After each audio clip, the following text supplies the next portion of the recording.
For today's video, magluto naman po tayo ng pork kare-kare panghanda style. Ito po ang mga sangkap na gagamitin. Bawang, sibuyas, at swete. Pampakulay po sa ating lulutuing recipe. Bechin, konti lamang po ilalagay dyan. Giniling na mani. Pwede po itong kalahati lang ang ilalagay. So, nagpasobra lamang po ako. Baka sakali po na gusto nating magdagdag sa ating ingredients. Susunod po ay ang patis. Gumamit po ako dito ng Coco Mama para po sa ating gata. Pwede rin pong gamitin ng fresh. Puso ng saging. Talong. Pechay. At sitaw. Huwag po natin kakalimutan ng pinakuloang baboy na gagamitin natin sa ating kare-kare. Bago po tayo mag-isa, magprito muna po tayo ng talong. Hanggang sa mag-golden brown ito at kapag golden brown, iset aside lamang. Sunod naman po nating prito ang sitaw. Mas preferred ko po ito dahil na-preserve po yung consistency po ng kanyang texture at po yung color na green.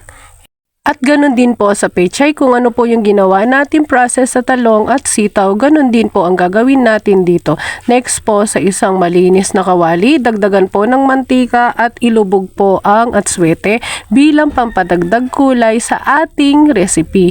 Mas makulay, mas masarap din po since na natural po yung color niya. And then po, iprito po yung mga baboy. Hayaan lang po natin ito mag golden brown. Ayan, kapag kaganyan na po yung kulay, set aside na po natin yan.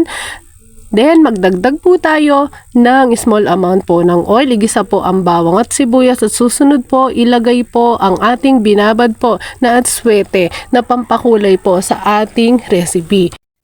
Ilagay na po natin ang 1 cup po na giniling na mani. Ito po yung nagsisilbing highlight po ng ating kare-kare. Kapag wala po nito ay matabang, kumbaga bland po ang pinaka taste po ng ating kare-kare. Pakuluan lamang po iyan.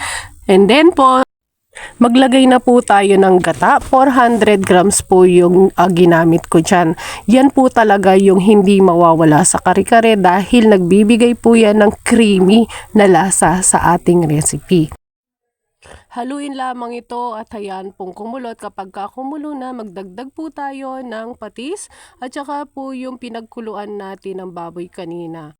Next po, ilagay na natin ang puso ng saging, palambutin ito at lagyan po ng konting bechin at 1 tablespoon na sugar.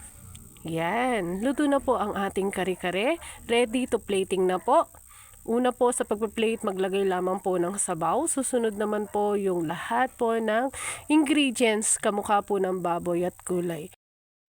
Huwag kalimutang mag-subscribe, likes, comment and share sa ating YouTube channel para po sa maraming videos pa at tutorial na ating mapapanood.